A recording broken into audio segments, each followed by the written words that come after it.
أبو بكر، وأصدهم في أمر الله عمر، وأصدقهم حياء عثمان رضي الله عليه رضوان الله تعالى عليهم أجمعين. وفاطمة سيدة نساء أهل الجنة، سيدة شباب أهل الجنة، الحسن والحسين رضي الله تعالى عنهما.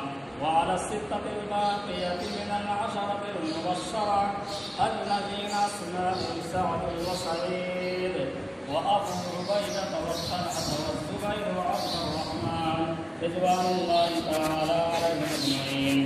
اللهم اغفر لجميع المؤمنين والمؤمنات والمسلمين والمسلمات الأحياء منهم والأموات إنك قريب مجيب الدعوات. اللهم انصر من نصر دين محمد صلى الله عليه وسلم ولا تجعلنا منهم عباد الله رحمكم الله.